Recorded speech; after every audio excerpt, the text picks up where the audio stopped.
Jesus did not associate with Pharisees after his resurrection. I'm going to say that again.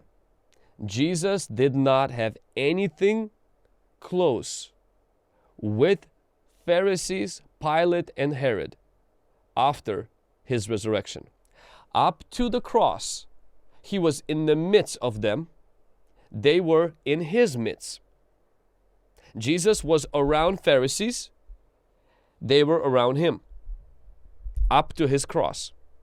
After the cross, Jesus did not, listen to this, go back to the Pharisees to prove to them who he was or to seek some sort of reconciliation with them or giving them a second chance. He distanced himself from them and focused on his close disciples. I see from here a key. It's important to set up boundaries with people who do not repent and who are toxic. Come on, somebody drop that in the chat. Boundaries. You can't blame difficult people for your unhappiness if you don't distance yourself from them. Forgiving an evil person does not mean you have to be their friend. Forgiveness does not restore trust and does not bring closeness. Yes, it gives you an opportunity for restoration, but trust is rebuilt over time.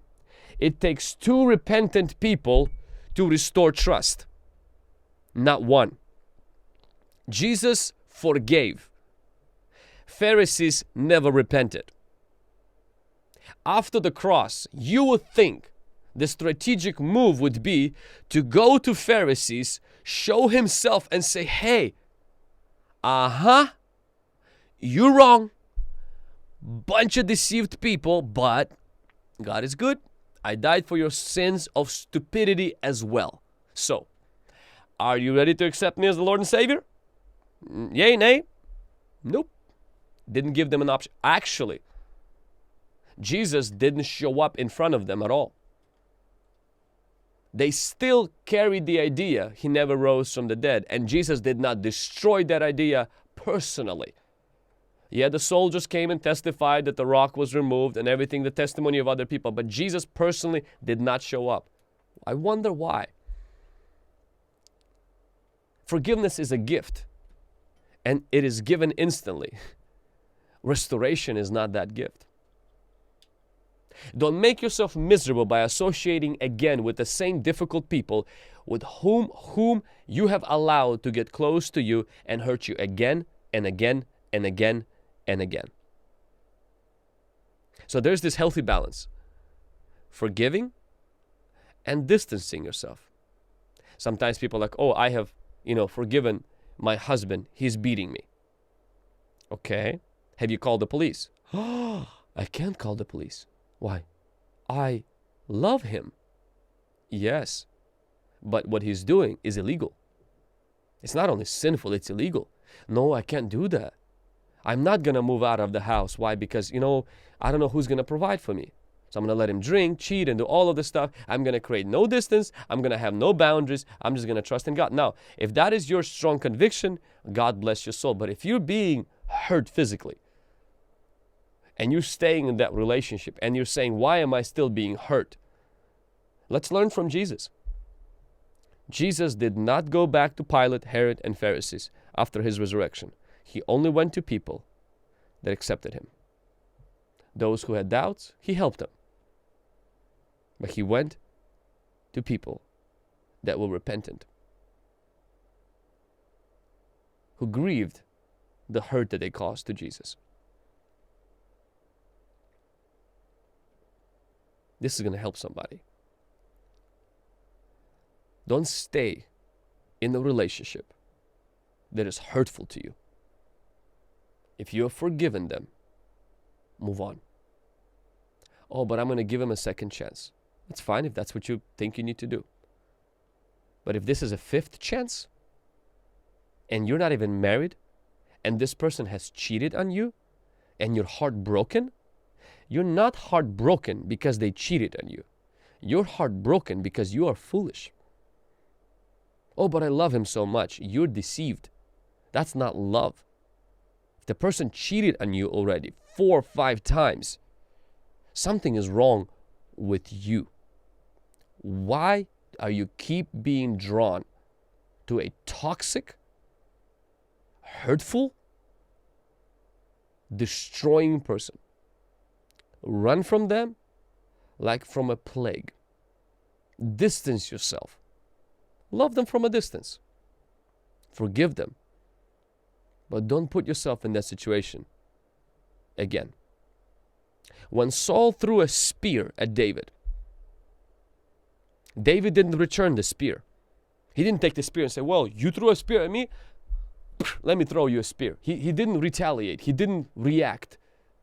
Because in that situation, he responded to God. But I want you to notice, David ran from Saul's presence.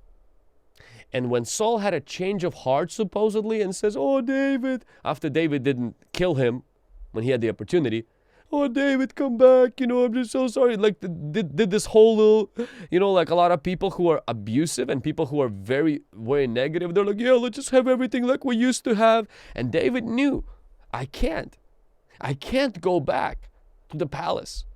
Why? Because Saul is not changed. Saul is not repentant. Saul is experiencing regret, not repentance.